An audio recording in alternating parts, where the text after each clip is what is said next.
Most days, Elias Carter rode his hand-restored vintage motorcycle in peaceful anonymity. Just another elderly black man in a small town where people looked right through him. At 72, the Vietnam veteran had learned to move through America, invisibly his war medals and sacrifice buried by time and indifference. Then came the morning when Officer Denton's cruiser screamed to a halt behind him, a confrontation captured by cell phones as the hot-headed cop forced the dignified veteran to kneel on sun-baked asphalt. "You don't know who I am," Elias warned, softly, blood trickling from his lip as Denton mocked his military ID. The officer's smirk vanished minutes later, when 6 military Humvees appeared on the horizon, soldiers pouring out to surround the man Denton had humiliated. Nobody realized they'd just witnessed the first shot in Elias Carter's final battle, not for battlefield glory, but for the respect America had denied its forgotten heroes. Just before we get back to it, I'd love to know where you're watching from today. And if you're enjoying these stories, make sure you're subscribed, because tomorrow's special episode is one you definitely don't want to miss. The early morning sun painted golden streaks across the quiet country road as Elias Carter eased his vintage motorized bike onto the smooth asphalt. The machine purred beneath him, a testament to the decade he'd spent restoring it piece by piece in his modest garage. His weathered hands gripped the handlebars with the same steady confidence they'd held rifles with 50 years ago. The Vietnam vet cap on his head was faded from years of wear, but he wouldn't trade it for anything, not when it had traveled with him through hell and back. At 72, Elias moved with a deliberate calm that came from surviving things most people couldn't imagine. His morning rides were sacred, time to breathe, to remember, and to feel the wind against his face. As he cruised down the winding road, he raised a hand to wave at Mrs. Peterson tending her garden, and nodded to old Frank Wilson collecting his mail. Small-town rituals, comforting in their predictability. The bike itself was a conversation starter, a 1965 BSA Lightning, lovingly rebuilt with parts he'd hunted down from across 3 states. The black paint gleamed under the morning light, chrome fixtures catching the sun. To Elias, it wasn't just transportation, it was therapy, a way to keep his hands busy and his mind focused when the memories grew too loud. He was rounding a gentle curve when the first wail of sirens cut through his peaceful reverie. The sound sparked an instinctive tension in his shoulders, a soldier's reflex that 5 decades of civilian life hadn't erased. Glancing in his small side mirror, Elias spotted the white and blue patrol cruiser speeding up behind him, lights flashing aggressively against the pastoral backdrop. With practiced patience, Elias signaled and eased the vintage bike to the shoulder, kicking down the stand and settling the machine into place. He removed his riding gloves methodically, folding them into his jacket pocket. No sudden movements, a habit born from too many encounters where his blackness made others assume the worst. The cruiser screeched to a halt behind him, and Elias watched in his mirror as the driver's door flew open with unnecessary force. Officer Denton emerged with his hand already resting on his holstered weapon, swagger evident in every step. Tall and broad-shouldered with close-cropped blonde hair, Denton wore his uniform like armor and his authority like a weapon. "Stay where you are," Denton barked, approaching with caution that bordered on theatrical.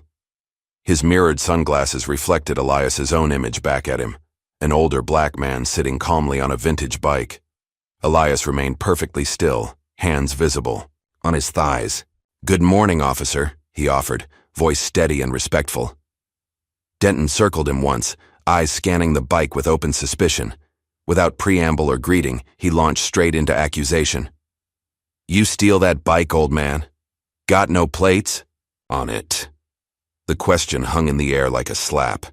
Elias took a measured breath before responding, keeping his tone even despite the disrespect. "No, sir, I did not.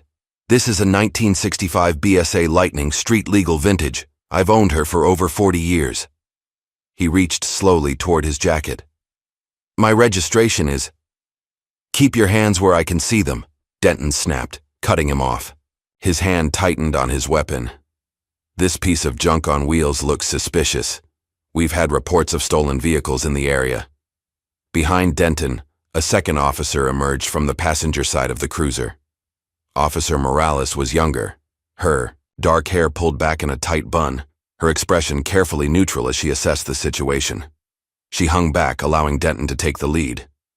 "I assure you, officer, everything's in order," Elias said. "With your permission, I'd like to show you my registration and license." Denton ignored the request, instead circling the bike again, prodding at various parts with his nightstick. The metal tip clanged against the chrome exhaust pipes that Elias had polished just yesterday. "Careful with that, please," Elias said quietly, watching the nightstick scratch against his handwork. "You deaf or just playing dumb?" Denton snapped, looking up sharply. "I'll handle this how I see fit." Elias felt a familiar heaviness settle in his chest. He'd lived through this scene too many times in his 7 decades, the assumption of guilt, the immediate disrespect, the power flexed without cause. With slow, deliberate movements, he reached for his phone in his front pocket. "I'm going to record this interaction, officer," he stated calmly. Denton moved faster than Elias anticipated. With a swift motion, he knocked the phone from Elias's hand, sending it clattering onto the asphalt where the screen cracked against the rough surface. "That's destruction of personal property," Elias noted, his voice still calm, though his heart rate had picked up. The soldier in him was calculating exits, angles, threats, a survival mechanism that had never quite shut off. By now, a small group of passers-by had noticed the confrontation. A young woman across the street had her phone out, recording. An elderly white couple slowed their walking pace, watching with concern. A pickup truck pulled over, and the driver, a man in his 30s, began filming as well. Denton noticed the audience and his posture stiffened further. "Turn those off," he shouted at the bystanders. "This is police business." When no one complied, Denton turned his frustration back to Elias. "Get off the bike, now!" Elias complied, swinging his leg over with the deliberate movements of a man who'd learned to live with old injuries. He stood straight-backed despite the arthritis in his knees, a military bearing that had become second nature. "On your knees," Denton ordered, the command dripping with unnecessary force. Elias hesitated, dignity warring with self-preservation. "Officer, I'm 72 years old with 2 artificial knees. Kneeling is difficult for me." "I said on your knees," Denton repeated, louder this time, hand moving to his taser. Slowly, painfully, Elias lowered himself to the ground, using the bike for support. The gravel bit into his knees through his worn jeans. The position sent shooting pain through his joints, old wounds from a war most had forgotten protesting the indignity. Denton began roughly patting him down, hands invasive and aggressive. "You people think your little war stories give you a pass?" he sneered, close enough that Elias could smell the coffee on his breath. "Around here, respect is earned." Elias looked up, meeting Denton's gaze through the mirrored sunglasses. "I earned mine long before you were born, son." The word son triggered something in Denton, his face flushed red, jaw clenching visibly. "You watch your mouth," he hissed, grabbing Elias's arm with bruising force. Officer Morales finally stepped forward, discomfort evident in her posture. "Denton," she said quietly. "He's not resisting." "Stay out of this, rookie," Denton shot back, without looking at her. "This is how you show dominance with these types. You go soft, they walk all over you." Morales fell silent but remained tense, her eyes darting between Elias and the growing crowd of onlookers. Denton stepped back and pulled out his radio, making a show of calling in to dispatch. "Unit 327 reporting possible stolen vintage motorcycle. No plates! Suspicious individual refusing to cooperate." He looked directly at Elias as he fabricated the report, a small smirk playing at the corner of his mouth. Elias felt a cold anger settle in his bones. Not the hot rage of youth, but something deeper and more focused. "Officer," he said quietly, "you don't know who I am, and that's going to be a problem for you." Denton laughed, a harsh sound devoid of humor. "Is that a threat?" "No, sir. Just a fact." Denton reached down and roughly extracted Elias's wallet from his back pocket, flipping it open. He pulled out the military ID card Elias still carried. His eyes scanned it briefly before his smirk widened. "Well, well. Majestic Major Elias Carter, huh?" He waved the ID card mockingly. "Well, guess. What, this ain't a parade and I ain't saluting." With deliberate disrespect, Denton spat on the ground near Elias's feet. the glob of saliva landing inches from his hand. By now, Elias's lip was bleeding slightly where he'd been roughed up during the search. A thin trickle of red made its way down his chin, but he made no move to wipe it away. Instead, he looked steadily at Denton, something unreadable in his deep brown eyes. "You'll want to call your captain," Elias said, his voice dropping to a tone that had once commanded men through the jungles of Vietnam, "because in a few minutes you're going to need more than that badge to hide behind." Denton scoffed, but Morales tilted her head, listening. There was a sound in the distance, a low rumbling that seemed to be growing steadily louder. "What the hell is that?" Denton asked, distracted enough to draw his weapon as he looked toward the source of the noise. Morales took several steps back, her eyes widening as she spotted something approaching around the bend in the road. "Denton," she said, urgency in her voice. "Denton, you need to see this." The ground beneath them began to vibrate, a deep, mechanical tremor that Elias recognized immediately. His expression didn't change, but something like vindication flickered in his eyes. The rumbling grew to a thunderous roar as 6 Humvees appeared around the curve, moving in perfect formation. Behind them came an armored personnel carrier, followed by several black SUVs with government plates. The convoy slowed as it approached the scene, the lead Humvee pulling to a stop less than 30 feet from where Elias knelt on the asphalt. The crowd of bystanders had grown, phones raised to capture the unexpected development. Whispers rippled through the onlookers as the vehicles came to a stop in coordinated precision. Denton stood frozen, his weapon still drawn, but now hanging uselessly at his side. "What the fuck?" he muttered, his earlier confidence evaporating. Troops began dismounting. From the vehicles, men and women in full military gear moving with disciplined efficiency. They quickly formed a perimeter, surrounding the area without a word. Their faces were professionally blank, but their positioning made it clear they were there for Elias. The door of the lead Humvee opened, and Captain Andrew Hale stepped out. Tall and imposing in his full dress uniform, complete with medals and insignia that spoke of distinguished service, Hale carried himself with the quiet authority of a natural leader. His dark skin contrasted with the crisp whiteness of his gloves as he adjusted them, taking in the scene with a quick tactical assessment. Without hesitation or uncertainty, Hale walked directly toward Elias, passing Denton as though he were invisible. He stopped precisely in front of the kneeling veteran and snapped to attention, executing a perfect salute. "Major Carter, sir," he said, his voice carrying in the sudden silence that had fallen over the scene. The shock on the faces of the onlookers was palpable. Officer Morales covered her mouth with one hand, eyes wide with realization. Denton's swagger had completely vanished, replaced by confusion that rapidly transformed into panic as he processed what was happening. "At ease, Captain," Elias responded, his voice steady despite his position. 2 soldiers immediately stepped forward, helping Elias to his feet with respectful support. The contrast between their treatment and Denton's earlier handling was stark and obvious to everyone watching. Hale turned to face Denton, his expression cold and controlled.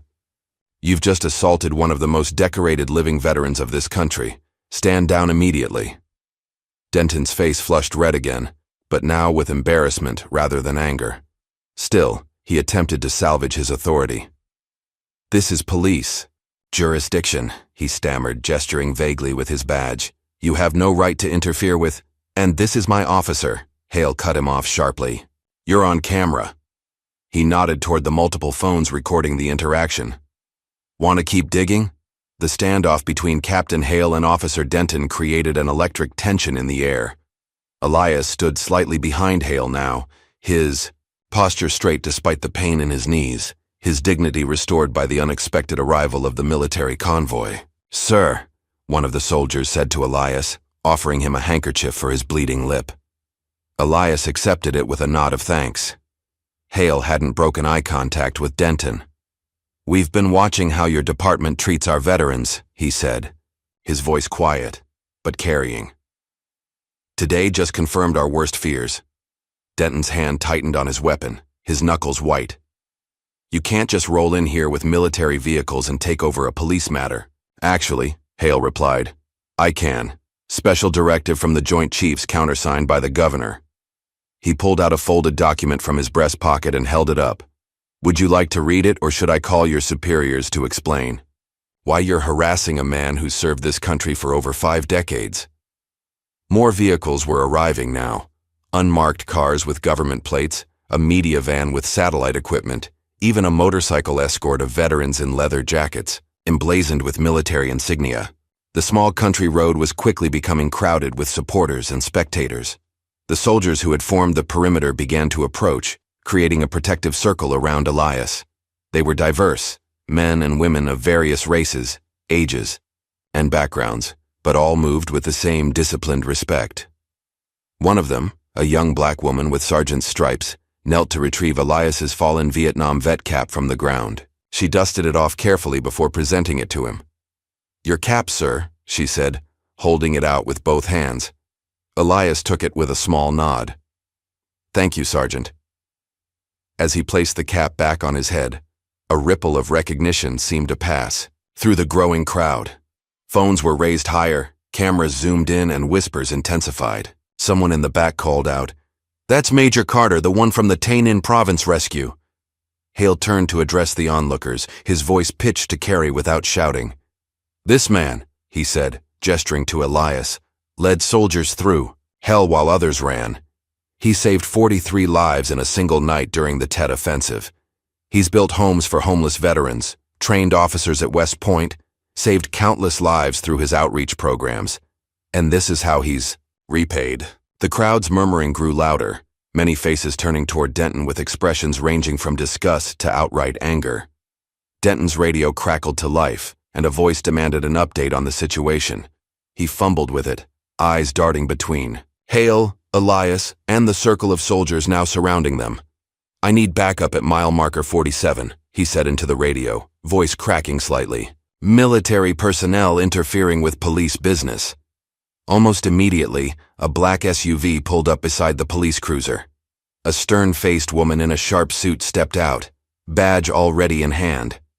"FBI Special Agent Lisa Warren," she announced, approaching Denton directly. "There won't be any backup, Officer Denton. Your captain has been briefed on the situation." Morales, who had been watching the scene unfold with growing horror, finally stepped forward.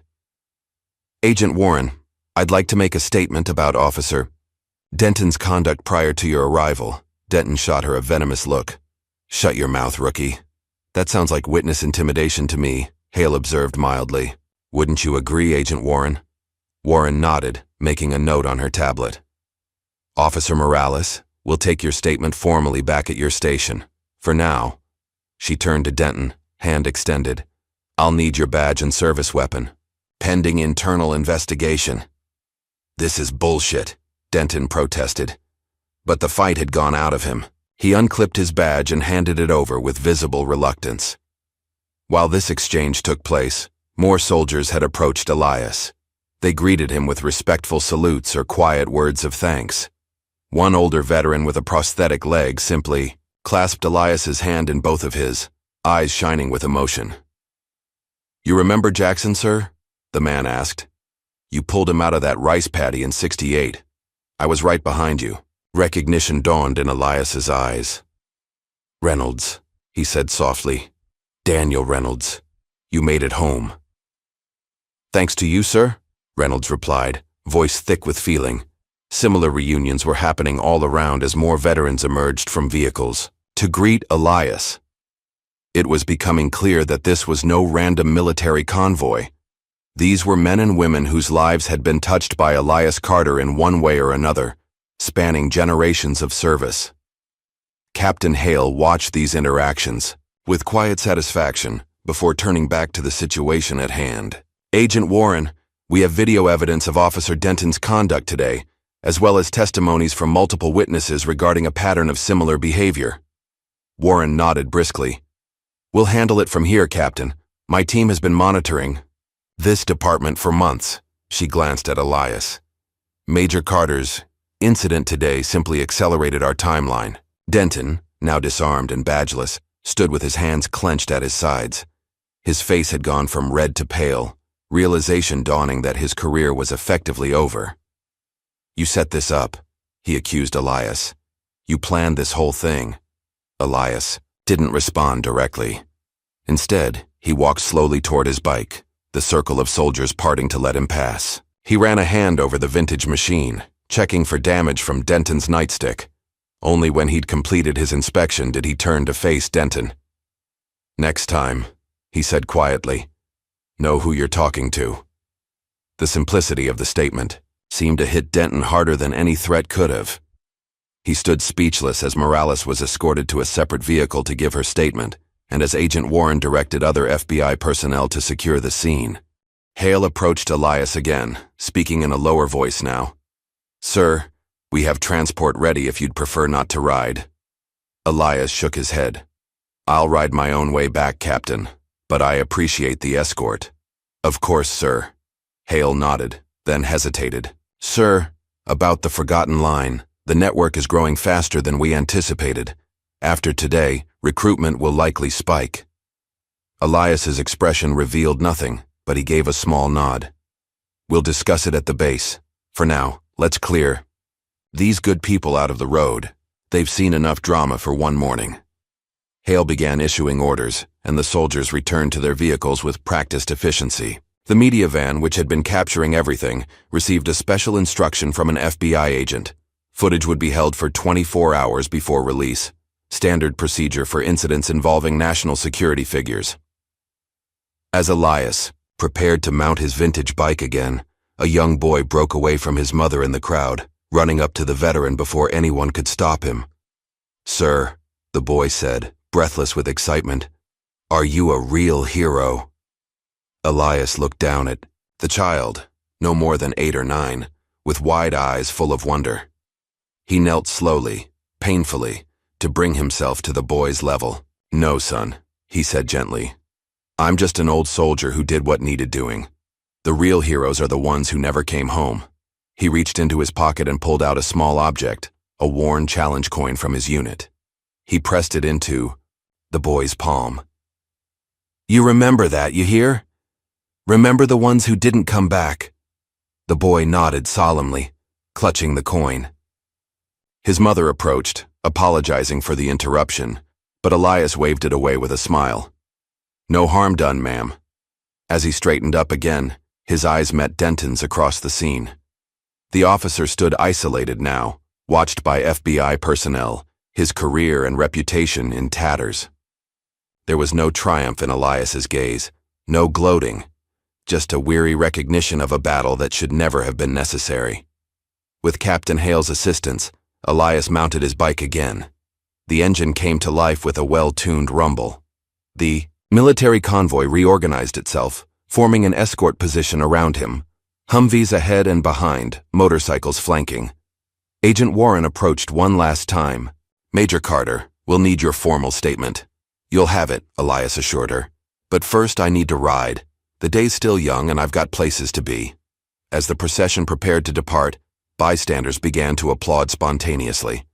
The sound spread until the quiet country road echoed with it, not just for the dramatic confrontation they'd witnessed, but for something deeper.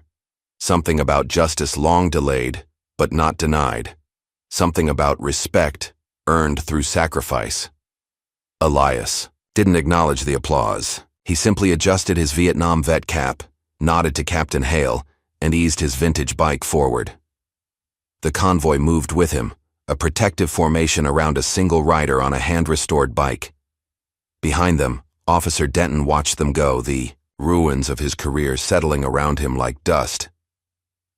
The military convoy escorting Elias merged onto the highway, a striking procession of government vehicles surrounding one elderly man on a vintage motorcycle. As they traveled, memories flooded Elias's mind, not just of the morning's confrontation, but of a lifetime of battles fought on foreign soil and at home, the Tay Ninh province of Vietnam, the air thick with humidity and the scent of cordite. Young. Lieutenant Elias Carter moved through dense jungle foliage, every sense heightened to the breaking point. Gunfire erupted ahead, the unmistakable crack of AK-47s cutting through the constant drone of insects. His unit had been separated from the main force Communications down, with wounded men who wouldn't survive a prolonged firefight. "Williams, take point," Elias whispered, his voice barely audible over the sounds of distant combat. "Johnston, help me with Peterson." The wounded soldier, barely 19, fresh-faced despite the grime of battle, had taken shrapnel to his leg. Blood soaked through the makeshift bandage, but the kid hadn't made a sound beyond the occasional sharp intake of breath. "I got you, sir," Johnston murmured, helping to lift Peterson onto Elias's back. Elias took the weight without complaint, though his muscles screamed in protest. "We move as one. Anyone falls behind, we all stop. Clear?" The small group of soldiers nodded, exhaustion and fear etched into their young faces. They trusted him implicitly, this officer who fought alongside them rather than from behind. What followed was 6 hours of grueling evasion and survival. Elias carried Peterson the entire time, even when enemy fire rained down around them. When they finally reached the extraction point, Elias was the last to board, ensuring every one of his men made it to safety first. "You saved my life," Peterson had said later in a field hospital that reeked of antiseptic and death. "Why'd you risk yourself like that?" Elias had simply shrugged. "Same reason you would have done it for me." 3 months later, the truth about Operation Rolling Thunder came to light. Civilian casualties, orders ignored, war crimes covered up by high-ranking officers who'd never set foot on the ground. Elias had been called to testify. "Major Carter," the stern-faced general had asked, "are you suggesting that Colonel Richardson deliberately targeted the civilian hospital?" Elias had stood ramrod straight, unflinching. "I'm not suggesting anything, sir. I'm stating it as fact. I heard the order myself and I saw the aftermath." His testimony had sealed his fate. The military machine closed ranks around its highest officers, and Elias became the scapegoat, branded unpatriotic, demoted, and eventually discharged dishonorably. His medals were stripped, his service record altered, his sacrifices erased from official history. The present-day convoy took an exit off the main highway, heading toward a sprawling military installation hidden from public view. As they approached the gates, Elias's mind continued its journey through the past. A small southern town where nobody knew his name. Elias had disappeared there after his discharge, working under the name James Cooper at a local auto repair shop. His hands, once steady enough to field strip a rifle blindfolded, now rebuilt engines and fixed transmissions. The work was honest, the pay modest, and most importantly, no one asked questions about his past. It was there he'd met Thomas Grant, a homeless Vietnam veteran sleeping in an abandoned car behind the shop. The man was rail-thin, jumpy, plagued by nightmares that left him screaming in the dead of night. "They don't want us around," Grant had told him one evening as they shared a bottle of cheap whiskey. "We remind them of what they sent us to do." Elias had nodded, understanding the unspoken truth. "Got a spare room," he'd offered casually. "Bed's better than a car seat." That spare room became the first safe house of what would eventually be called the Forgotten Line, a network of veterans helping veterans when the country that sent them to war turned its back. As the convoy pulled through the security checkpoint, Captain Hale rode alongside Elias's motorcycle, his expression respectful but concerned. "Sir, we've got confirmation that Cole is monitoring the situation. His team was seen near your property this morning." Elias nodded, unsurprised. Derek Cole had been a shadow in his life for decades, first as a CIA handler during the war, then as the man tasked with ensuring Elias's testimony never gained traction. Now, as the head of a shadowy private intelligence firm with government contracts, Cole represented everything Elias had fought against: power without accountability, patriotism as a shield for corruption. The convoy came to a stop in front of a nondescript building on the base. Soldiers formed a respectful corridor as Elias dismounted, his movement still fluid despite his age and the morning's rough treatment. Inside, a war room had been established. Maps covered the walls, screens displayed surveillance footage, and a dozen officers stood at attention as Elias entered. At the center of it all was a three-dimensional model of what appeared to be a nationwide network. Red lines connecting, points across all 50 states. The forgotten line, sir, Hale said, gesturing to the model. As of this morning, we have over 10,000 veterans actively involved, with support cells in every major city. Elias approached the model, studying it with critical eyes. And Cole? A young intelligence officer stepped forward, tablet in hand. His surveillance operation has expanded, sir. We've identified at least 30 agents embedded in various police departments across the country. The incident this morning wasn't random. Officer Denton has been on Cole's payroll for 18 months. Elias wasn't surprised. They're getting desperate, he observed quietly. Another figure stepped from the shadows at the back of the room. A tall black woman in her 40s with Elias's same determined eyes and strong jawline. Renee Carter wore a tailored suit and carried herself with the confidence of someone used to commanding attention in courtrooms. That's because you're winning, Dad, she said, her voice carrying a complex mixture of pride and concern. The Senate hearing is in 3 weeks. If your testimony goes public, half the Pentagon's old guard could face charges. Elias turned to his daughter, his expression softening slightly. They hadn't spoken in person for nearly 2 years. Not since he'd refused her plea to drop his crusade and live out his remaining years in peace. Renee, he acknowledged with a small nod. Didn't expect to see you here. When the FBI called to say my father was being harassed by a corrupt cop, I figured it might be time to put our differences aside, she replied, attempting a smile that didn't quite reach her eyes.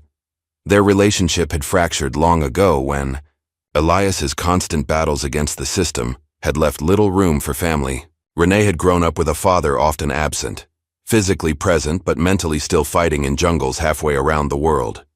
The FBI called you directly? Elias asked, his tactical mind immediately assessing this new information.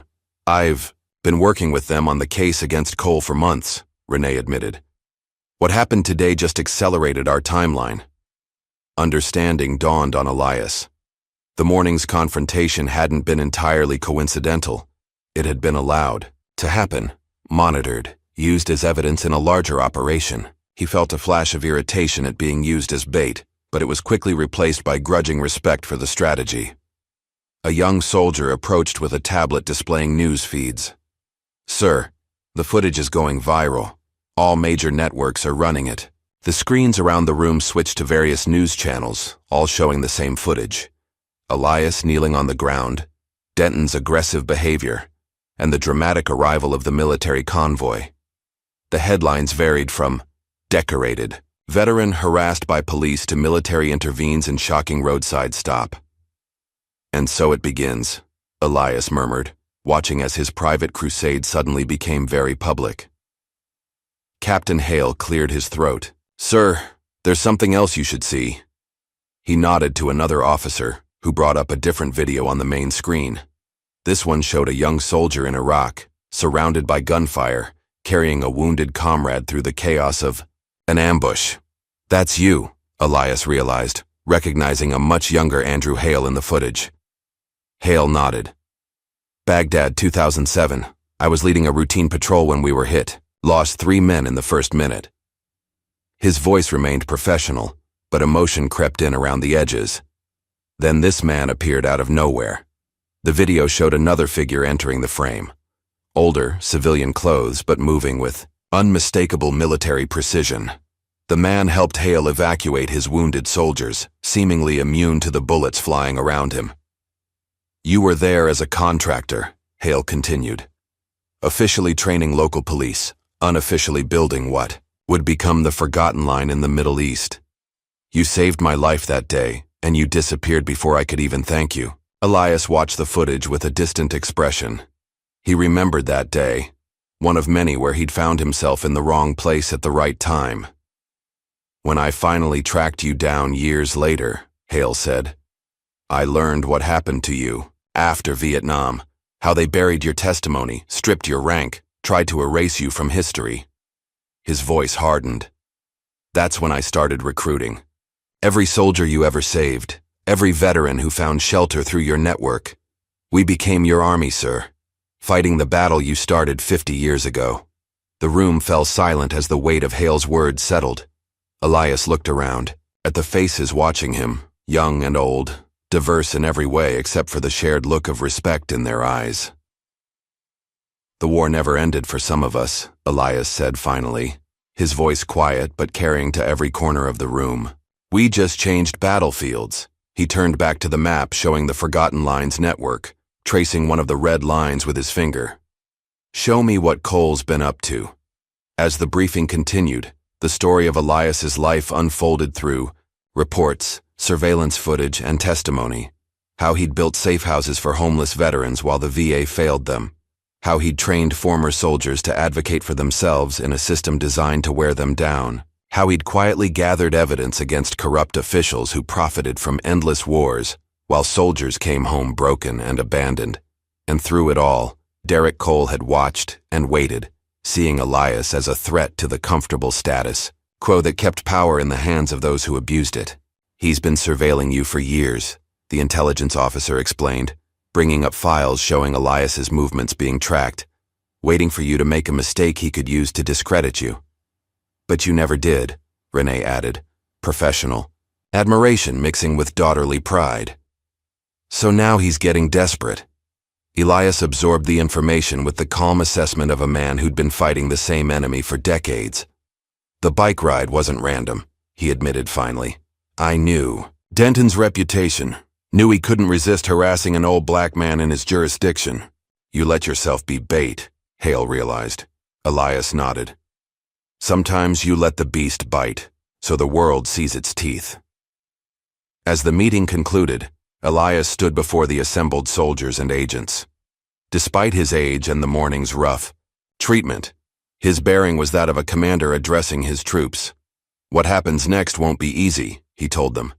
"Cole will retaliate. Denton was just a pawn. There are others like him in departments across the country. But today, we showed them that we're watching too. That every veteran they harass, every right they violate, every abuse of power they think is hidden, we see it all." He glanced at Renee, a moment of understanding passing between father and daughter.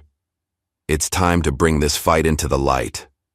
3 days after the confrontation, Elias sat in Renee's modest apartment, watching as the footage of his encounter with Denton played yet again on the evening news. The clip had been viewed over 50 million times online, sparking protests in major cities and a nationwide conversation about police treatment of veterans, especially those of color.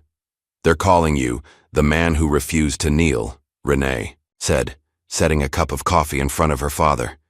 "Even though you literally did kneel." "Symbolism matters more than facts these days," Elias replied, his eyes never leaving the screen. The news anchor's voice filled the room.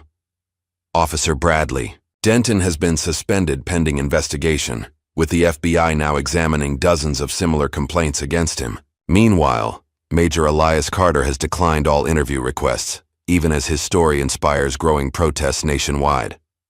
The segment cut to footage of demonstrations in front of police stations across the country, crowds holding signs with Elias's image and slogans like "Respect our veterans" and "Who's watching the watchers?"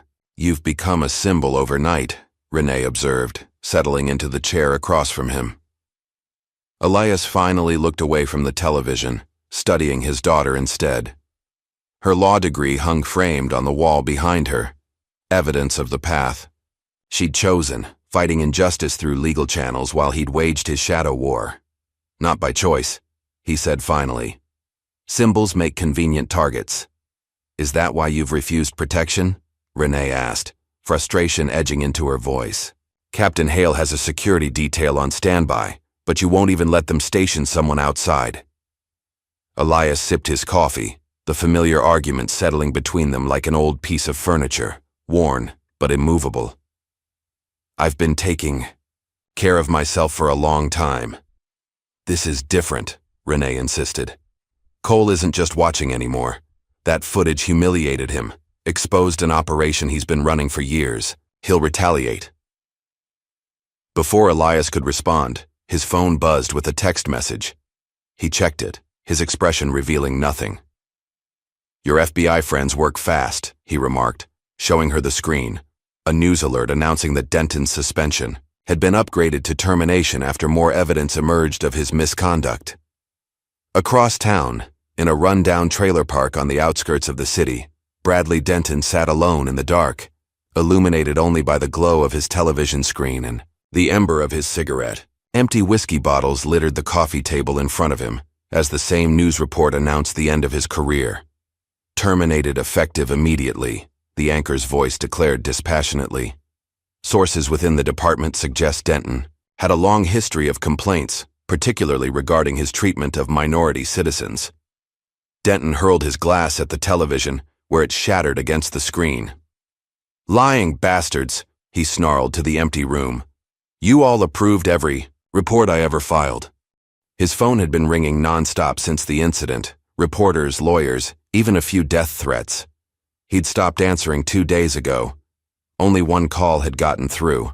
A man with a cultured voice who'd identified himself simply as a friend with mutual interests.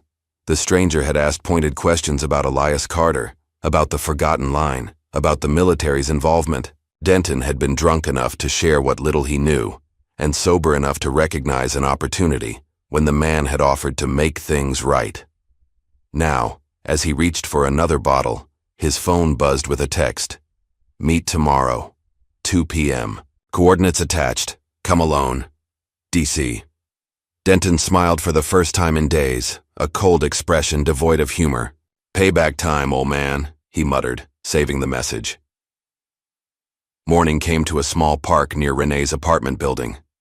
Elias sat on a bench, watching as a young black boy practiced skateboard tricks on the sidewalk nearby. The boy had been there every morning, his determined efforts to master a particular flip resulting in more falls than successes. Elias's body still ached from his encounter with Denton, but he'd refused to let it keep him inside. Routines mattered, especially when the world around you was in chaos. The boy fell again, his skateboard clattering away. This time, frustration won out, and he kicked the fallen board in anger. "Took me 3 years to rebuild my bike's transmission," Elias called out conversationally. "Broke the same part 4 times before I got it right." The boy looked up, noticing Elias for the first time. Recognition dawned in his eyes. "You're him," he said, excitement replacing frustration. "From TV. The vet they messed with," Elias nodded acknowledgement. "Elias Carter. I'm Darnell," the boy replied, retrieving his skateboard and approaching cautiously. "My grandpa was in Vietnam, too. He died last year." "I'm sorry to hear that," Elias said, genuine sympathy in his voice. Was he a happy man? The question seemed to surprise Darnell. "Yeah, I guess so." He laughed a lot, told crazy stories. A smile touched his face at the memories. "Mom says he saw bad stuff in the war, but he didn't let it make him mean." "Smart man, your grandpa," Elias remarked. "That's the hardest battle of all." They sat in companionable silence for a moment before Darnell spoke again. "Why'd that cop mess with you? Was it 'cause you're black?" The directness of youth. No filters, no political correctness. Elias appreciated the honesty. "Partly," he admitted. "But it's more complicated than that. Some people need others to be beneath them to feel tall themselves." Darnell considered this, then nodded with the wisdom of a child who'd already seen enough of the world to understand. "That's messed up." "Yes," Elias agreed simply. "It is." Their conversation was interrupted by Darnell's mother calling from a nearby apartment window. The boy waved to her, then turned back to Elias. "Can I bring you something? Like a letter or a drawing? For what you did?" Elias was taken aback by the offer, emotion briefly cracking his composed exterior. "I'd like that very much," he said finally. As Darnell raced off with his skateboard, Renee approached from the direction of her apartment building. She'd been watching the exchange from a distance, her expression thoughtful. "You're good with kids," she observed, taking a seat beside him. "You always were. They ask better questions than adults," Elias replied. Renee smiled slightly. "Like why you never came to my school plays." The old wound was delivered without heat, a statement of fact rather than an accusation. They'd moved beyond blame years ago, settling into a complicated peace built on mutual respect if not complete understanding. "I made mistakes," Elias acknowledged, his gaze fixed on the horizon. "Thought I was fighting for a better world for you. Didn't realize you needed me in the world you already had. It was the closest he'd ever come to an apology. Renee reached over and briefly covered his hand with hers, a gesture of acceptance, if not forgiveness. The FBI director wants to meet, she said, changing subjects. They're preparing a RICO case against Cole and his network. Your testimony would be crucial. Elias nodded, unsurprised. And Captain Hale? He's called twice this morning. Soldiers are reporting in from across the country, veterans stepping forward to join the forgotten line now that it's becoming public. They're asking for guidance. The weight of responsibility settled across Elias's shoulders, a familiar burden he'd carried for decades. We need to move carefully, he said. Cole will be watching for any mistake, any excuse to discredit the whole movement. Their conversation was interrupted by Renee's phone. She answered, listened briefly, then handed it to Elias with a grave expression. It's Officer Morales. Elias took the phone. This is Carter. Morales's voice was tight with controlled fear. My apartment was broken into last night. Nothing taken, but they left a message, a photograph of me pinned to the wall with a knife, the word traitor written across it. Are you somewhere safe? Elias asked immediately. Yes, I'm staying with my sister, but that's not why I called. She took a deep breath. I accessed Denton's email before turning in my badge. He's been in contact with someone named Cole for months, feeding him information about local veterans, especially Black and Latino ones. Elias's expression hardened. I need everything you have. Already sent it to your daughter's secure email, Morales replied. There's something else.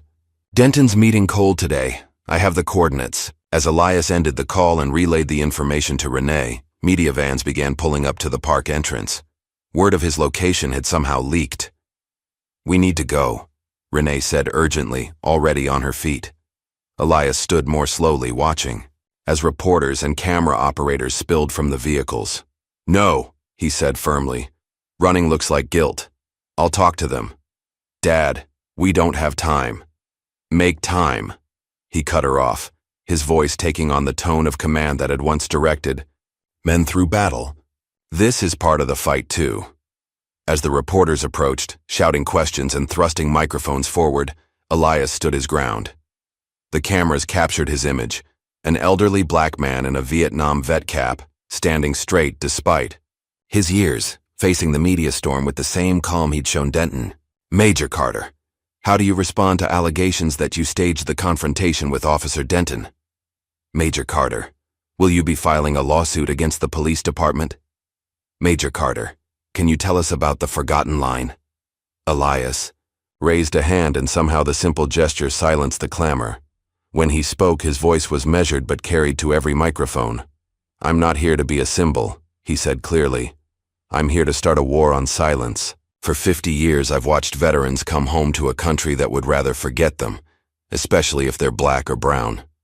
I've seen good police officers silenced when they try to stand against corruption. I've witnessed the powerful bury the truth to protect their own interests. He paused, making eye contact with several reporters before continuing. What happened to me happens every day to people without cameras present. The only difference is, I had an army at my back. Questions erupted again, but Elias turned away, nodding to Renee that he was ready to leave. As they walked through the crowd, a local reporter stepped directly into their path. Major Carter, the police chief has released a statement questioning your military record, citing your dishonorable discharge as evidence that you're no hero. How do you respond? Before Elias could answer, a voice called out from the crowd. My father's alive because of him. All heads turned to see an elderly white man making his way forward, leaning heavily on a cane. Tay Ninh Province, 1968, the man continued, his voice wavering with age but firm with conviction. Lieutenant Carter carried my father through enemy fire for 6 miles with a bullet in his own leg. They can rewrite the records all they want. Those of us who were there know the truth. Others began calling out similar stories. Children and grandchildren of soldiers Elias had served with, veterans who'd found housing through his network, officers he'd trained. The spontaneous testimony transformed the media ambush into something else entirely, a public reckoning with buried history. As Elias and Renee finally broke free of the crowd and made their way to her car, his phone buzzed with a message from Captain Hale. "Denton on the move. Heading to meeting point, we're tracking." Elias stared at the message for a long moment before responding. "No intervention. Let's see what Cole has planned." Renee glanced at him as she started the car. "You're using Denton as bait now?" "Sometimes," Elias said, echoing his earlier words. "You let the beast bite, so the world sees its teeth." Across town, Bradley. Denton pulled his pickup truck into an abandoned warehouse parking lot, anger and anticipation warring within him. The bitter taste of public humiliation still burned in his throat, but the promise of revenge was a soothing balm. As he stepped out of his vehicle, the distant sound of motorcycles reached his ears, dozens of them, growing louder by the second. "What the hell?" he muttered, instinctively reaching for the sidearm no longer at his hip. Around the corner of the warehouse, a procession of riders appeared, veterans on motorcycles, many displaying American flags and military insignia. They formed a circle around the parking lot, engines idling, watching him with impassive faces. And in their midst, pulling up directly in front of Denton, was a sleek black SUV with tinted windows. The rear door opened, and a well-dressed man, in his 60s, emerged, silver-haired, fit with the cold eyes of a predator. "Officer Denton," Derek Cole said smoothly, extending his hand. "I believe we have much to discuss about our mutual problem, Major Elias Carter." Dawn broke over a parking lot filled with motorcycles and veterans of all ages. Steam rose from coffee cups as Elias addressed the gathered crowd, men and women who had answered the call to join what was now being openly called the Forgotten Line Ride for Justice. What had begun as a small protest had transformed into a movement overnight. "This isn't about me," Elias told them, his voice carrying across the silent gathering. "This is about every veteran who came home to find the country they fought for had forgotten them. This is about accountability. For police who abuse their power, for officials who bury the truth, for a system that treats some citizens as less worthy of respect than others." The veterans, diverse in age, race, and background, listened with solemn attention. Many wore their old service caps or jackets. Some sat in wheelchairs. Others stood with prosthetic limbs. All shared the unmistakable bearing of those who had served. "We ride in peace," Elias continued, emphasizing each word. "We carry no weapons except the truth. Our mission is visibility, to show America the faces it tries to forget." Captain Hale stepped forward, now dressed in civilian clothes, though his military bearing remained evident. "The route will take us through 6 states, ending in D.C. We've secured permits for all planned stops. Local veteran groups will join us along the way." As the briefing continued, Renee stood to the side, phone pressed to her ear as she received updates from her FBI contacts. Her expression grew increasingly troubled as she listened. When the meeting broke up and riders began preparing their bikes, she pulled Elias and Hale aside. "Cole's been busy," she said without preamble. 3 veterans who were planning to join. The ride have been arrested in the last 12 hours. Trumped-up charges that won't stick, but enough to keep them detained. And there's chatter about a group called the Guardians of Honor, mobilizing to intercept the ride. Hale's jaw tightened. "I know them. Private militia with unofficial ties to several defense contractors. They recruit ex-military with extremist leanings." "Can you get your FBI friends to intervene?" Elias asked Renee. She shook her head. "They're building the RICO case against Cole. Direct intervention now could compromise years of work. They'll monitor from a distance, but we're on our own until Cole makes a move they can't ignore." Elias absorbed this information with the calm assessment of a man long accustomed to fighting uphill battles. "Then we proceed as planned, but double the scouts and make sure everyone understands. No engagement, no escalation." As preparations continued, a sleek silver SUV pulled into the lot. The driver, a middle-aged white man in an expensive suit, approached cautiously, his body language suggesting he wasn't entirely comfortable in the sea of veterans. Senator Williams, Hale, identified him quietly to Elias. "Chairs the Veterans Affairs Committee." The senator made his way directly to Elias, hand extended. "Major Carter," he said, his politician's smile firmly in place. I wanted to offer my personal support before you depart. What happened to you was unacceptable. Elias shook the offered hand, but remained guarded. Appreciate the sentiment, Senator, but it happens to veterans every day without cameras present. Yes, well, Williams continued smoothly. I've introduced legislation to address police accountability in interactions with veterans.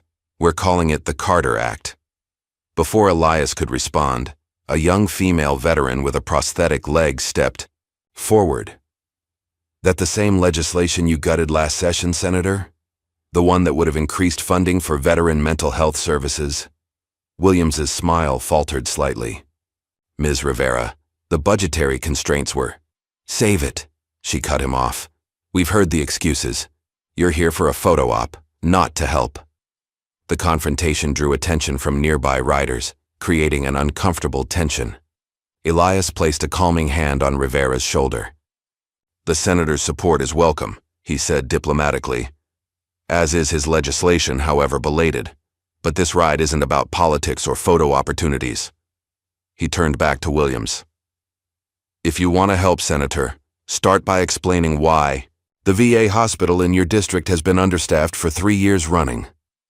Williams's face reddened, but before he could respond, his aide whispered something in his ear. The senator checked his watch and forced another smile. I'm afraid I have another engagement. Good luck with your demonstration, Major. As the senator beat a hasty retreat, Rivera turned to Elias.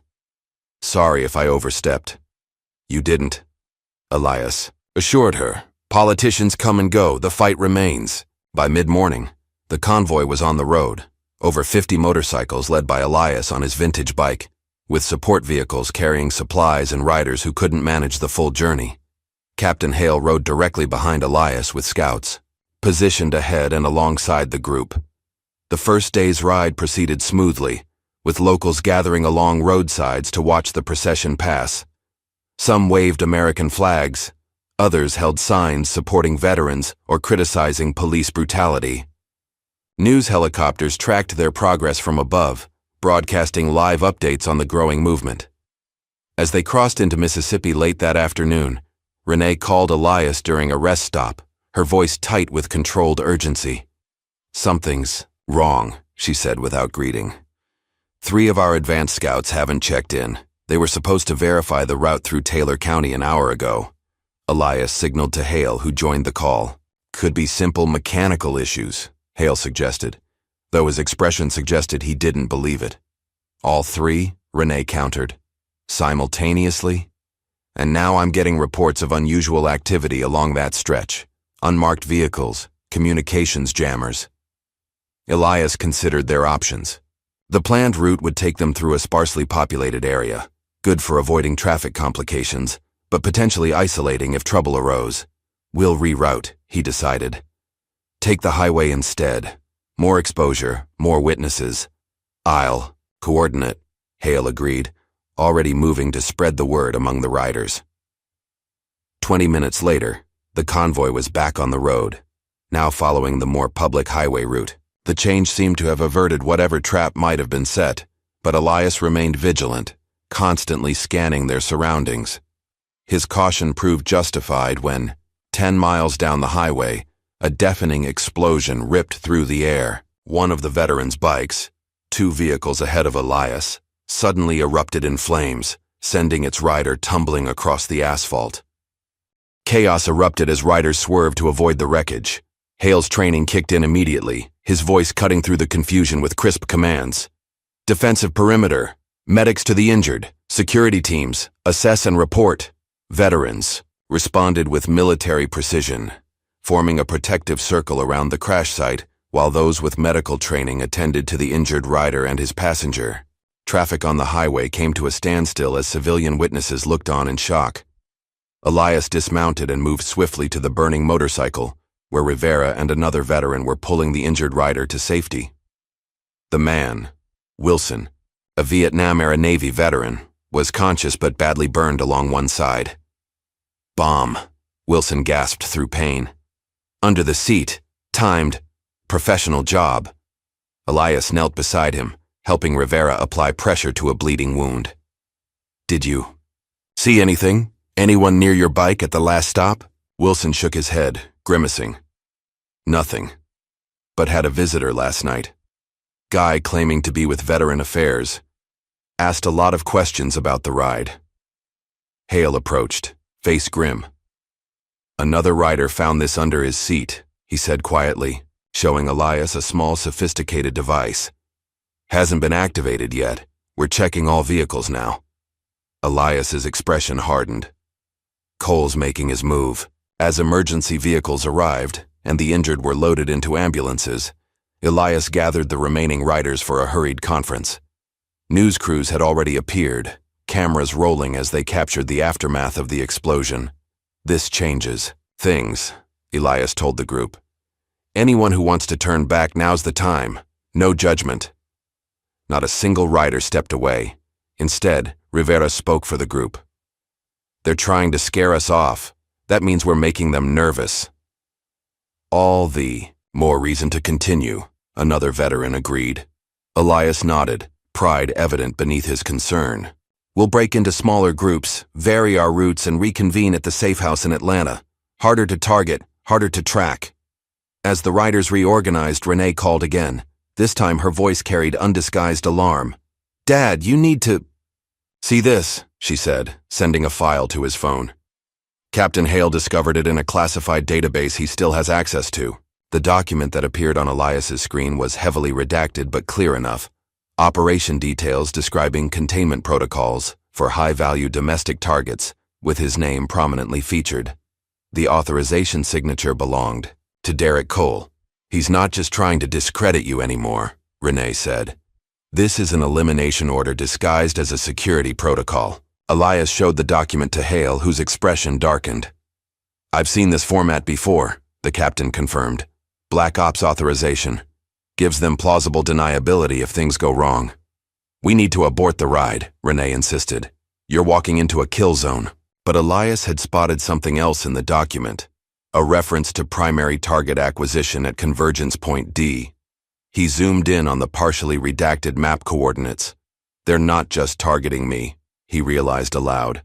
They're planning something at the DC rally, something big enough to discredit the entire movement. Hale studied the document and nodded grimly. False flag operation. Create violence they can blame on veterans, destroy public support in one stroke. All the more reason to continue, Elias decided, but we adapt, change the narrative.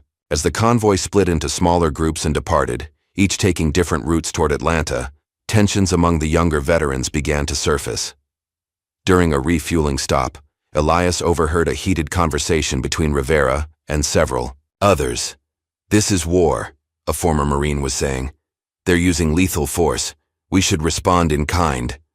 We're not soldiers anymore, Rivera countered.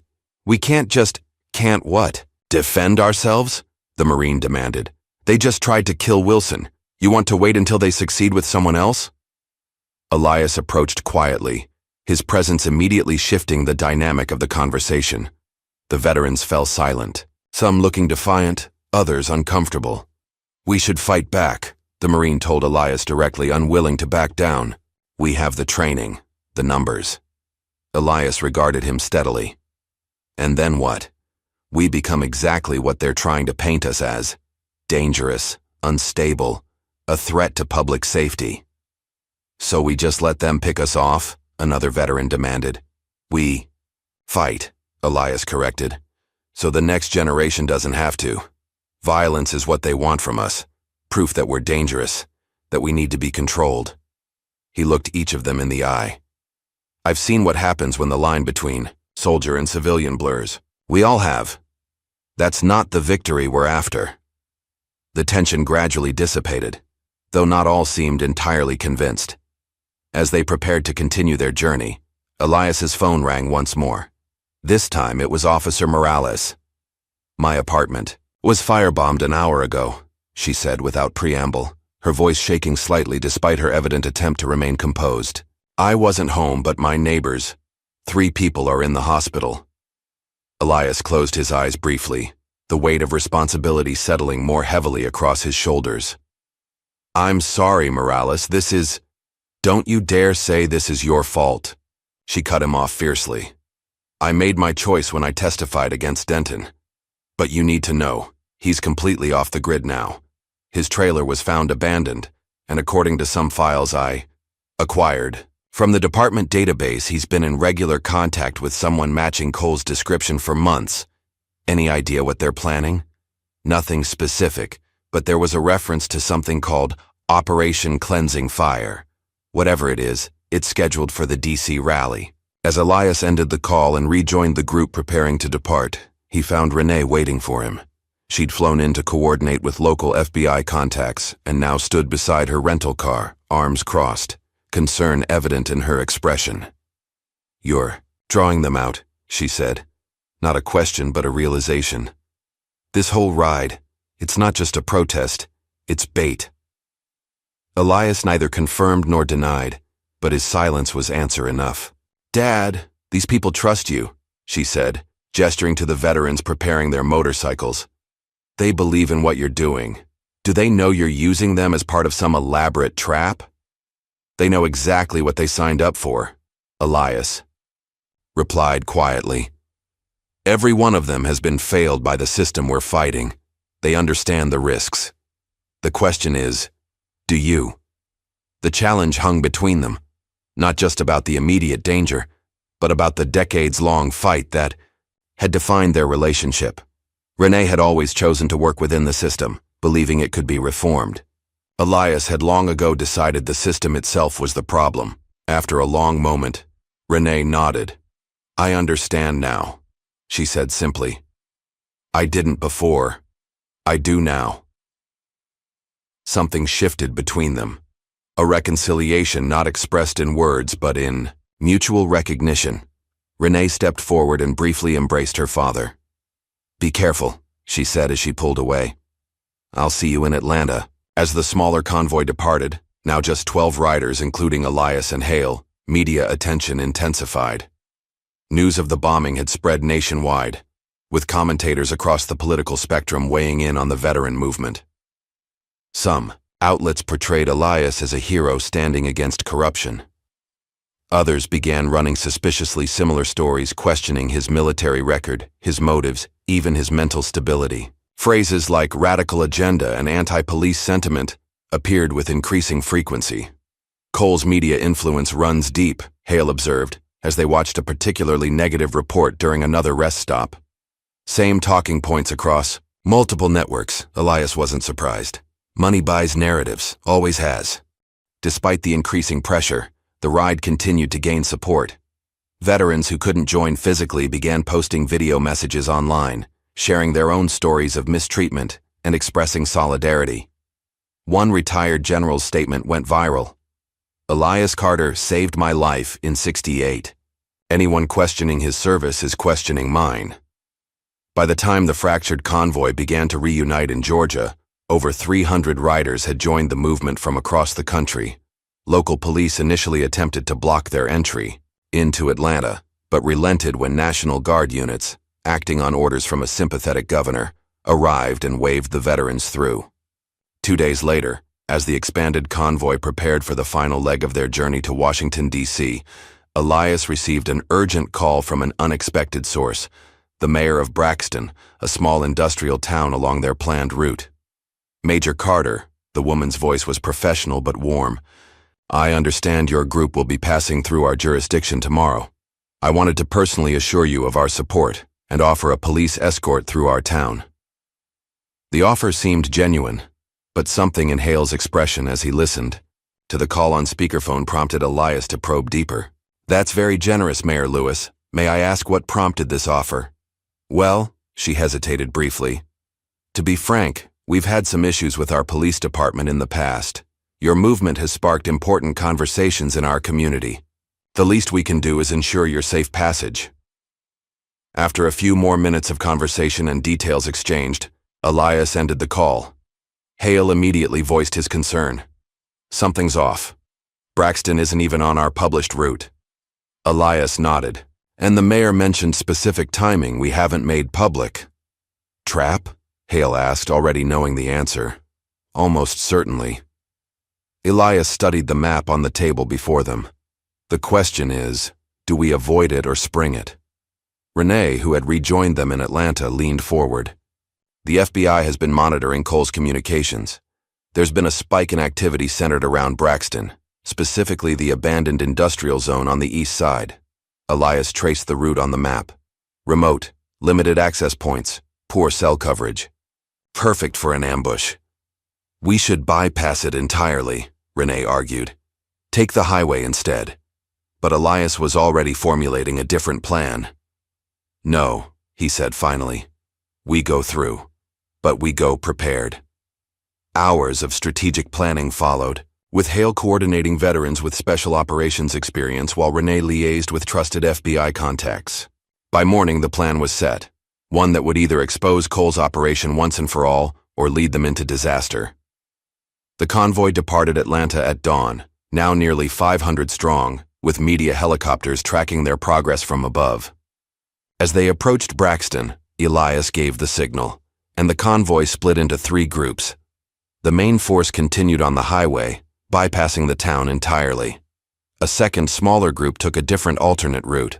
Only Elias, Hale, and 30 carefully selected veterans followed the invitation into Braxton, each rider now equipped with hidden cameras and emergency transmitters. They were met at the town limits by 2 police cruisers that led them toward the abandoned industrial zone. No sign of the mayor, Hale noted over their secure communication system. Just as expected.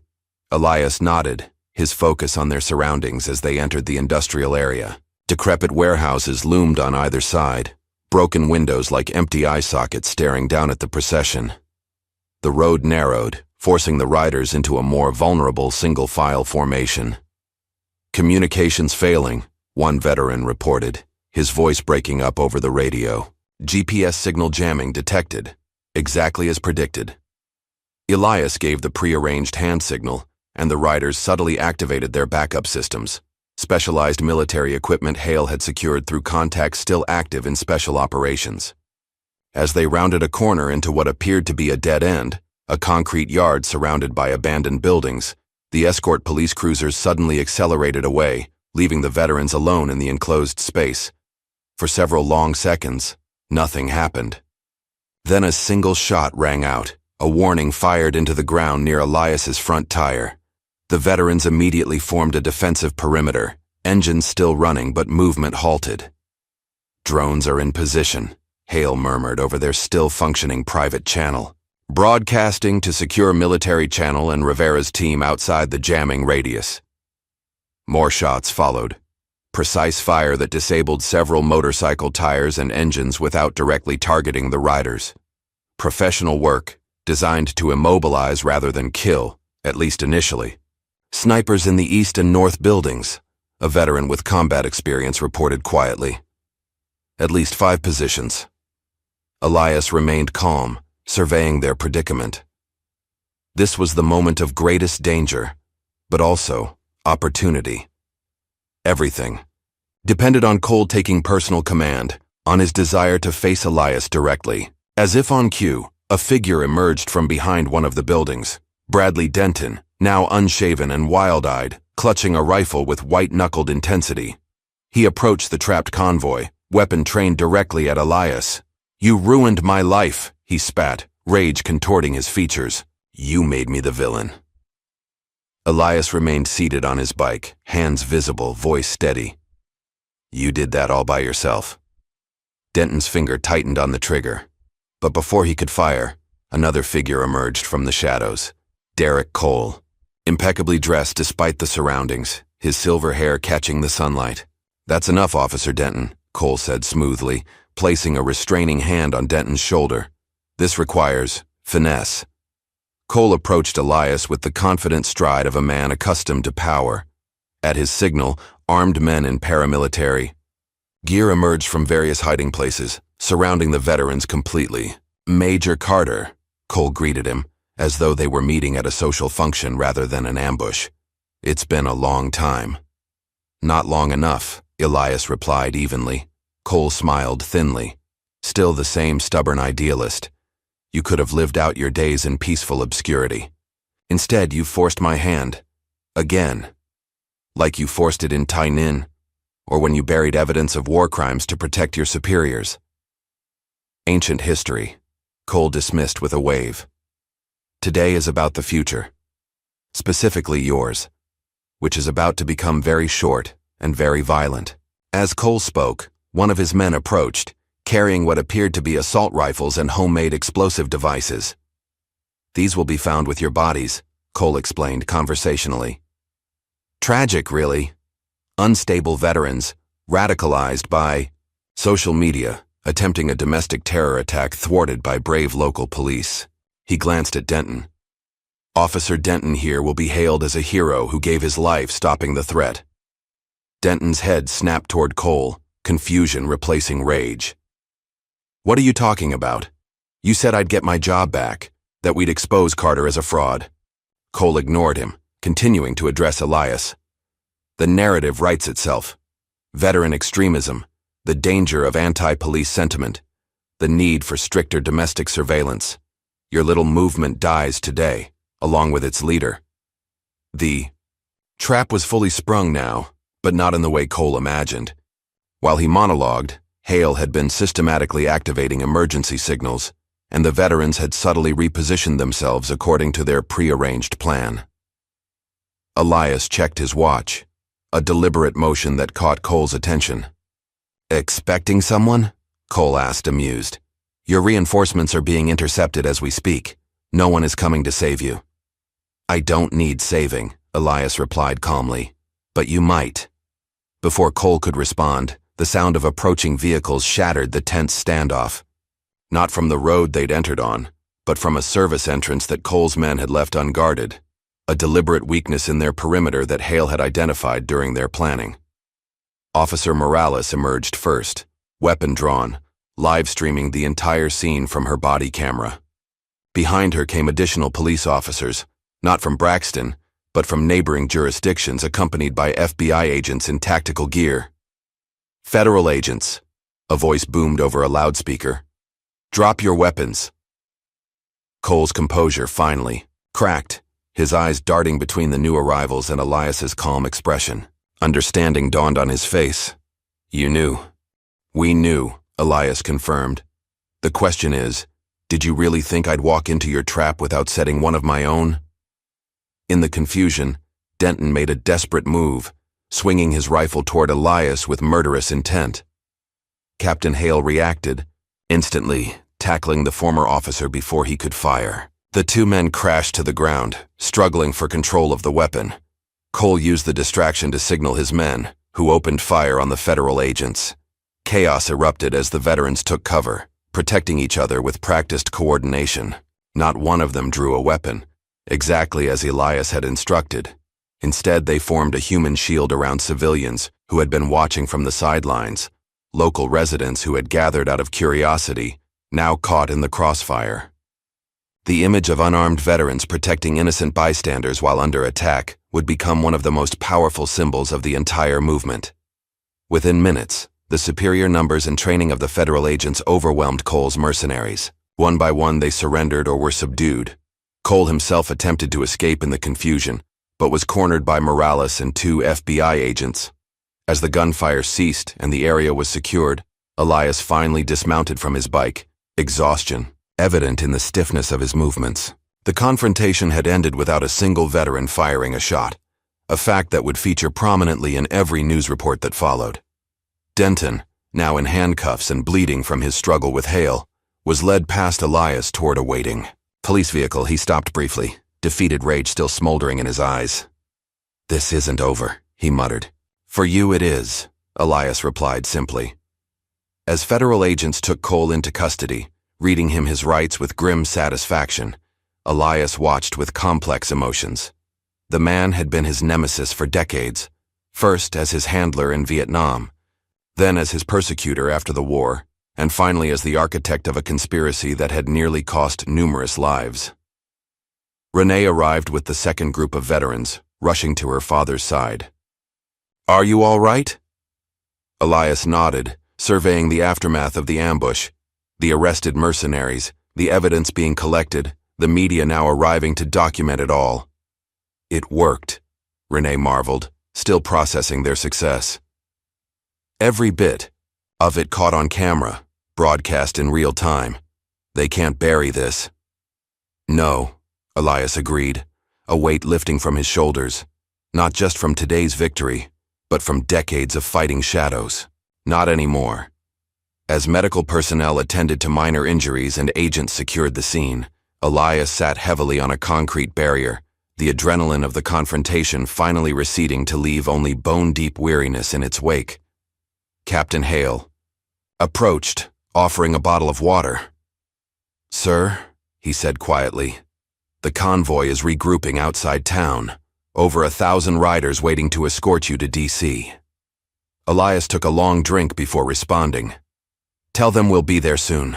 The ride continues. News helicopters circled overhead, broadcasting images of veterans helping local civilians to safety, of federal agents leading Cole away in handcuffs, of Elias, exhausted but unbowed, preparing to continue the journey he'd started.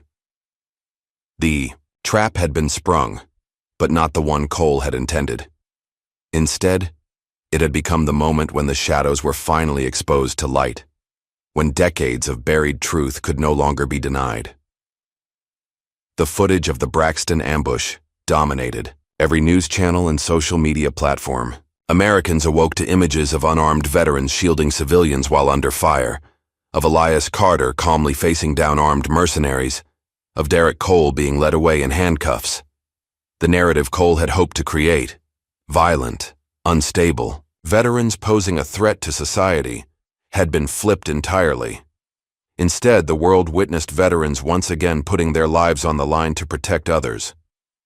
By the time the expanded convoy reached the outskirts of Washington, D.C., their numbers had swelled to over 2,000 riders. They formed a river of motorcycles stretching for miles, American flags fluttering alongside banners bearing the words, "The Forgotten Line," and "Never Again." Police escorts from supportive jurisdictions cleared the way, lights flashing in solidarity, rather than confrontation. On the steps of the Lincoln Memorial, a crowd of over 50,000 had gathered to welcome them. As Elias led the procession down Constitution Avenue, people lined the streets, families of veterans, activists, ordinary citizens moved by what they'd witnessed.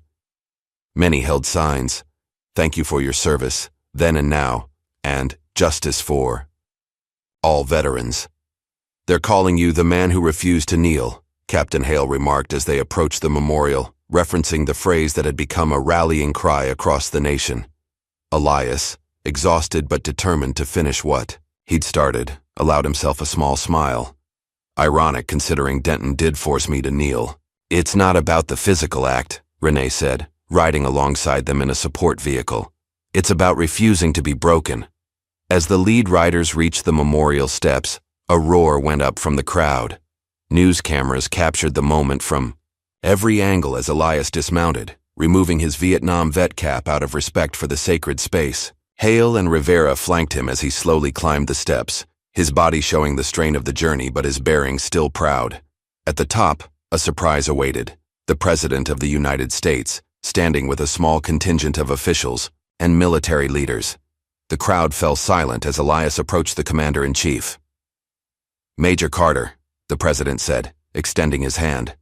"On behalf of a grateful nation, I want to thank you for your service, both in Vietnam and in the decades since. What you and your fellow veterans have done has opened many eyes, including mine."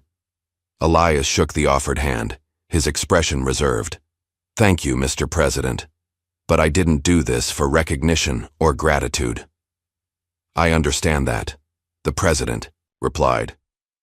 "Which is why I'm here to do more than offer words."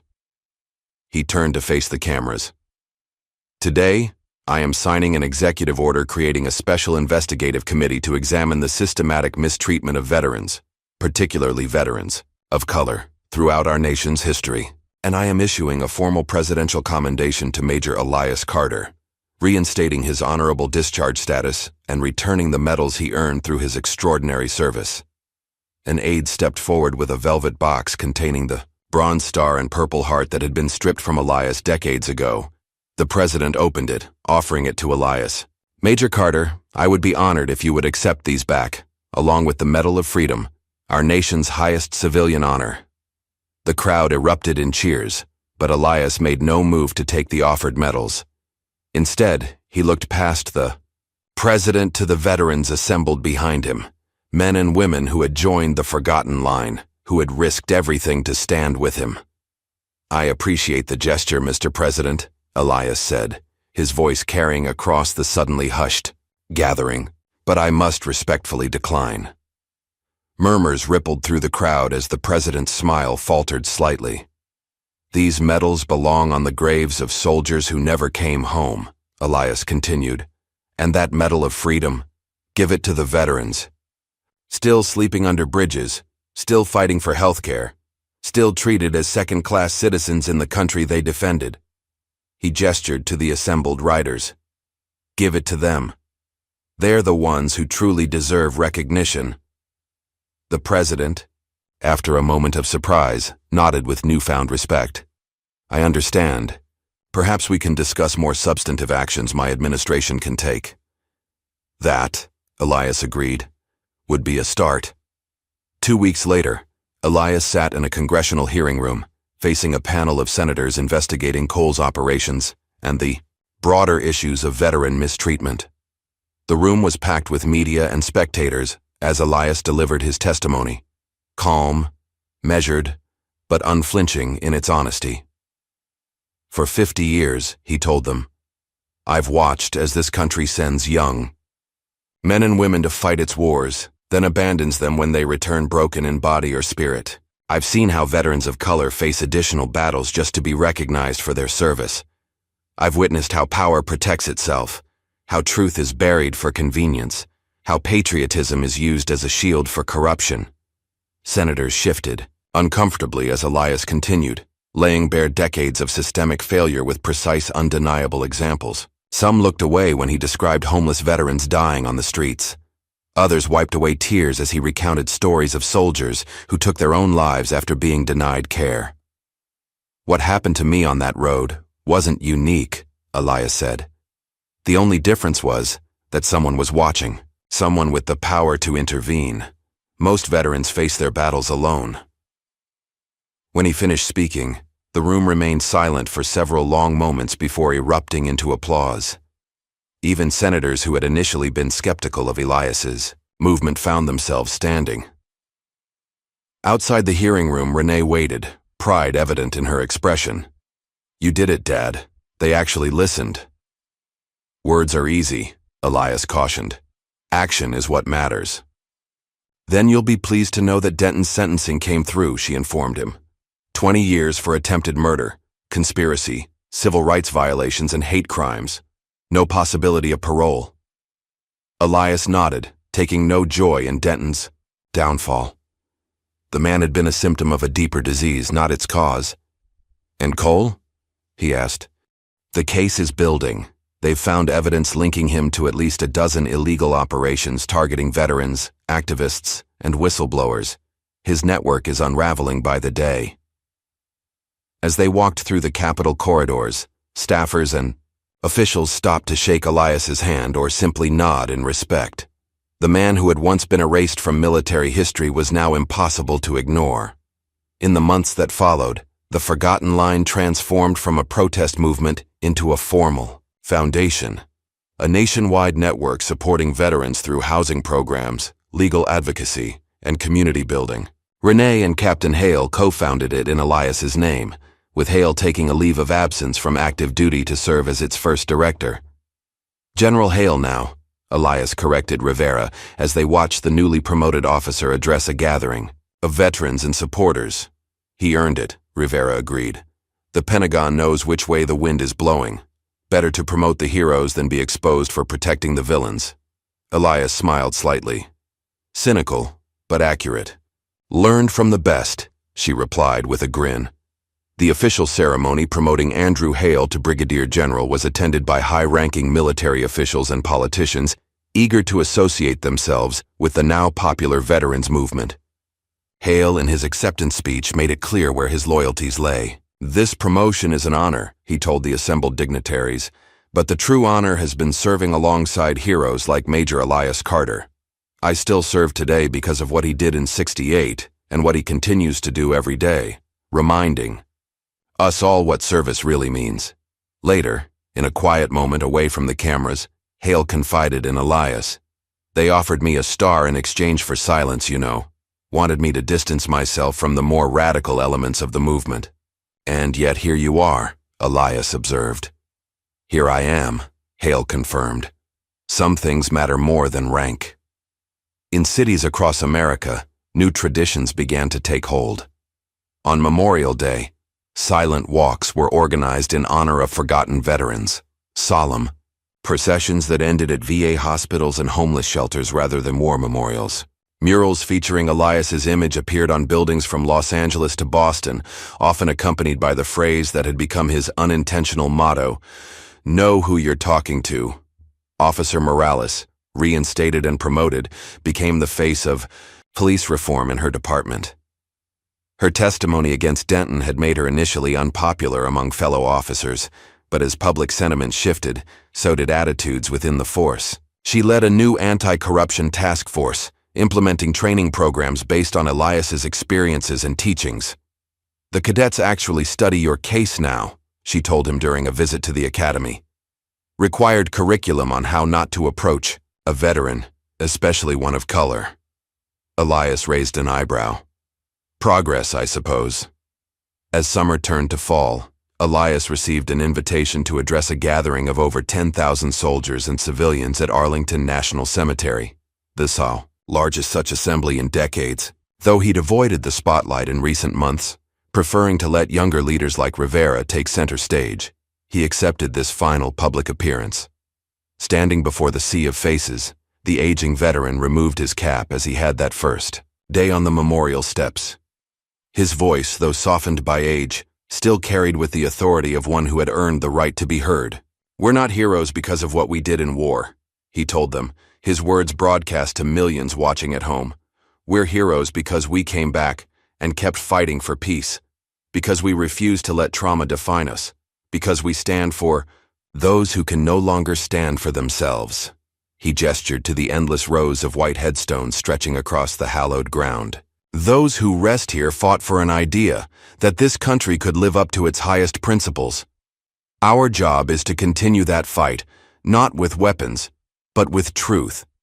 Not with violence, but with unwavering commitment to justice." As he concluded his address, veterans in the audience rose in silent salute, not just to Elias, but to each other, to the fallen, to the ideal they all served in their own ways. It was Elias's final public speech. The movement he'd sparked would continue without him at its center, spreading and evolving as movements must. The war he'd fought for 50 years would be carried forward by new soldiers on new battlefields. 5 years passed. Elias retired to a small lakeside cabin in northern Minnesota, far from the public eye.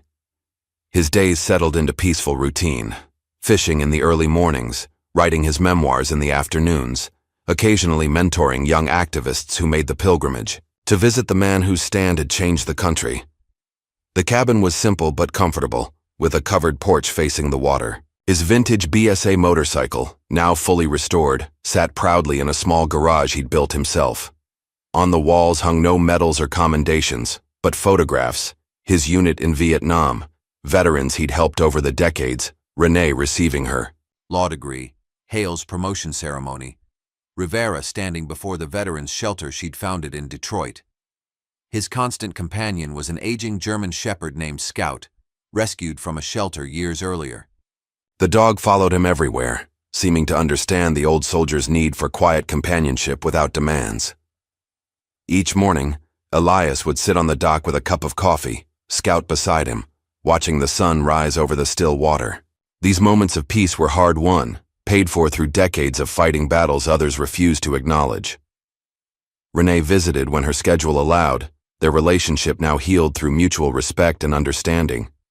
During one such visit, she found a box of letters in his desk drawer, hundreds of them, written by Elias to the families of soldiers who hadn't made it home from Vietnam. "You kept in touch with all of them?" she asked, moved by the discovery. Someone, Needed to remember their sons as more than names on a wall, Elias replied simply. The letters were eventually donated to the Smithsonian, becoming part of a national exhibit on the human cost of war, not just in lives lost, but in the burden carried by those who returned. Captain Hale, now General Hale, maintained regular contact, calling weekly to update Elias on the Foundation's work and the continuing impact of the Forgotten Line. Under his leadership, the network had helped thousands of veterans find housing, employment, and community. On a crisp autumn morning in his 80th year, Elias rose before dawn as usual. He donned his Vietnam vet cap, brewed his coffee, and settled into his favorite chair on the porch, Scout at his feet. As the first light broke over the lake, he closed his eyes, smiling slightly. When Scout's plaintive whine went unanswered, the truth became clear. Elias Carter had fought his final battle, his veteran's cap resting on his chest, his expression peaceful for perhaps the first time since Vietnam. The news of his passing led every national broadcast. The president declared a day of national mourning, with flags lowered to half-staff across the country. Schools held special assemblies to teach children about the quiet hero who had changed America's relationship with its veterans. Social media, filled with tributes from those whose lives he had touched, directly or indirectly. Renee, now a prominent civil rights attorney, received the call while in court.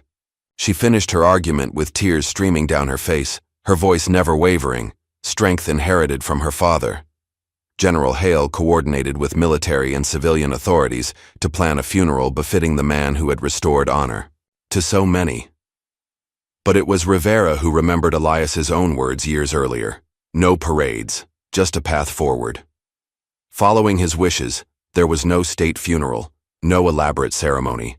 Instead, over 5,000 motorcyclists gathered for the final ride, a journey carrying Elias's flag-draped casket on a specially built trailer hitched to his restored BSA, ridden by Hale. The procession traveled from Minnesota to Arlington, where Elias would be laid to rest among the brothers and sisters in arms he had fought so hard to honor. People lined the highways as the convoy passed, holding candles despite the daylight, many wearing Vietnam vet caps in tribute. Children stood with hand-drawn signs reading "Thank you, Major," and "We remember." At Arlington, a simple service was held, attended by veterans from every conflict since Vietnam, high-ranking officials, and everyday citizens touched by Elias's legacy. Renee delivered the eulogy, her voice strong despite her grief. "My father taught me that silence in the face of injustice is complicity," she told the gathered mourners. "So I will never be silent again. None of us can afford to be. His fight is now our fight, to ensure that those who serve this country are served by it in return, to guarantee that dignity and respect are given to all who earn them, to remember that the true measure of a nation is how it treats those who sacrifice for it."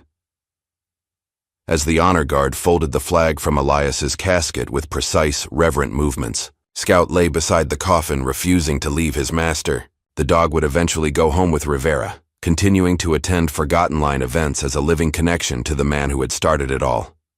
In the years that followed, Elias's legacy grew, rather than diminished. A bronze statue was erected in Washington, D.C., depicting him standing firm with one hand on his motorcycle, the other offering a salute. The inscription read simply, "For those who came back to keep fighting." The Forgotten Line became a permanent institution, with chapters in every state advocating for veteran rights and welfare. Each year on Elias's birthday, they marched in full gear, planting flags in areas where veterans still struggled, a visible reminder of promises yet to be fulfilled. A decade after Elias's passing, the annual memorial ride was led by a young black boy, Darnell, now a teenager, wearing Elias's own cap, gifted to him by Renee. The banner flying behind him proclaimed, "We ride because he walked alone first." In Renee's office, among awards and degrees, hung a simple framed photograph, Elias smiling, standing proudly beside his vintage motorcycle. The caption beneath it captured the essence of the man who had changed so many lives. He never wanted a parade, just a path. And in towns and cities across America, when young people asked about the man in the murals, The veterans who heard the question would smile and begin the story the same way. Let me tell you about Elias Carter, a man who refused to kneel, who taught us all to stand. What would you have done if someone had humiliated your father, your brother, your friend who fought for this country? Share your thoughts in the comments. Like this video to honor veterans like Elias Carter, and subscribe for more powerful stories that make us question who we truly respect in America.